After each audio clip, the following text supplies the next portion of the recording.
जरा एक लम्हा तसव्वुर करें, एक मुल्क जिस पर दुनिया की सबसे बड़ी ताकतें हमला कर चुकी हों, उसकी मईशत दबाव में हो, समंदर बंद हो चुके हों और वो मुल्क अचानक दुनिया की एक बड़ी ताकत के दरवाजे पर पहुंच जाए। ये कोई आम मुलाकात नहीं थी, ये ईरान के वज़ीर ख़ारजा अब्बास अराग़ची का रूस का दौरा था और इस मुलाकात से मशरिक़ वुस्ता की सियासत का रुख बदलने की कोशिश की है। अस्सलाम वालेकुम, मैं हूं अजीम राना, आप देख रहे हैं सुनो एक्सप्लेन्स। आज हम समझेंगे कि रूस के इस दौरे में असल में हुआ क्या, ईरान वहां क्यों गया, रूस ने इसे क्या दिया और सबसे अहम सवाल, क्या ईरान अपने मकसद में कामयाब हुआ या नहीं। कहानी शुरू होती है 2026 की उस जंग से जब अमेरिका और इसराइल ने ईरान पर हमला किया। यह हमला सिर्फ फौजी नहीं था, ये एक मुकम्मल दबाव की पॉलिसी थी। समंदर बंद, तेल की सप्लाई मुतासिर, मईशत दबाव में ईरान तकरीबन तन्हा खड़ा था। लेकिन फिर एक मोड़ आया। रूस ने बराह रास्त जंग में हिस्सा नहीं लिया, लेकिन उसने एक ऐसा हथियार दिया जो मिसाइल से भी ज्यादा खतरनाक होता है, यानी सिफारती हिमायत। ये वो चीज थी जिसने पूरा खेल बदल दिया। जब अब्बास अराग़ची रूस पहुंचे तो उनका मकसद सिर्फ एक मुलाकात नहीं थी, वो दरअसल 3 बड़े अहदाफ लेकर गए थे।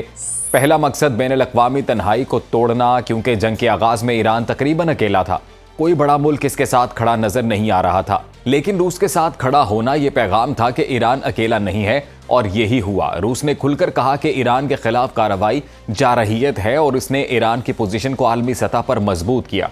दूसरा मकसद अमेरिका पर दबाव डालना। यह दौरा दरअसल एक स्ट्रेटेजिक सिग्नल था कि अगर अमेरिका ईरान पर दबाव बढ़ाएगा तो ईरान के पास रूस जैसा ताकतवर इत्तेहादी मौजूद है, और यही वजह है कि अमेरिका ने भी बातचीत का इंदिया दे दिया, क्योंकि वो अपने मकासद हासिल करने में मुकम्मल कामयाब नहीं हो सका। तीसरा और सबसे अहम मकसद जंग को रोकना या कम अज कम इसकी शिद्दत को कम करना। ईरान जानता था कि वो लंबी जंग अफोर्ड नहीं कर सकता, इसलिए रूस के जरिए एक सिफारती रास्ता निकालना जरूरी था। अब सवाल यह है कि रूस ने ईरान को क्या दिया। सबसे बड़ा फायदा सियासी सपोर्ट। रूस ने वाज़ेह किया कि वो ईरान के मफादात के साथ खड़ा है और खित्ते में अमन के लिए किरदार अदा करेगा। ये सपोर्ट सिर्फ अल्फाज नहीं थी, इसके साथ साथ रूस ने इंटेलिजेंस मालूमात भी दी, यानी अमरीकी फौजी नकलो हरकत की मालूमात, और आलमी सतह पर ईरान के बयानिए को मजबूत किया। दूसरा फायदा इक्तिसादी और स्ट्रेटेजिक पार्टनरशिप। रूस और ईरान के दरमियान पहले ही 20 साल मुआहिदा मौजूद है, जिसमें तिजारत, तवानाई, दिफा और टेक्नोलॉजी शामिल हैं, यानी ये सिर्फ वक्ती इत्तेहाद नहीं बल्कि एक तवील मुद्दती ताल्लुक है। तीसरा फायदा डिप्लोमेटिक ब्रेक थ्रू। ईरान जो पहले तन्हा था, अब उसे चीन, रूस और कुछ दीगर मुमालिक की हमदर्दी हासिल हो गई, और यही वो चीज थी जिसने अमेरिका को भी मोहतात किया। अब आते हैं सबसे अहम सवाल पर, क्या ईरान अपने मकसद में कामयाब हुआ? जवाब सीधा नहीं है, जुज़वी तौर पर हाँ और कुछ हद तक नहीं। हाँ इसलिए कि ईरान ने अपनी तन्हाई खत्म की, अपनी पोजीशन मजबूत की और अमेरिका को मुज़ाकरात पर सोचने पर मजबूर किया।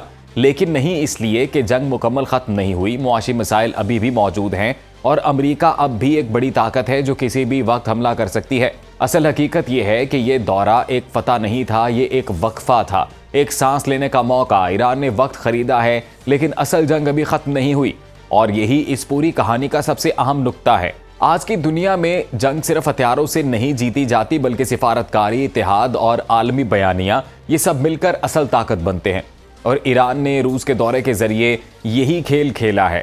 अब आगे क्या होगा ये इस बात पर मुनहसिर है कि अमेरिका क्या फैसला करता है और ईरान अपनी मईशत को कैसे संभालता है। लेकिन एक बात वाज़ेह है, ये मुलाकात सिर्फ एक मुलाकात नहीं थी, ये एक बड़े जियोपॉलिटिकल खेल का अहम मोड़ थी, और शायद आने वाले दिनों में इसी के असरात पूरी दुनिया को महसूस होंगे।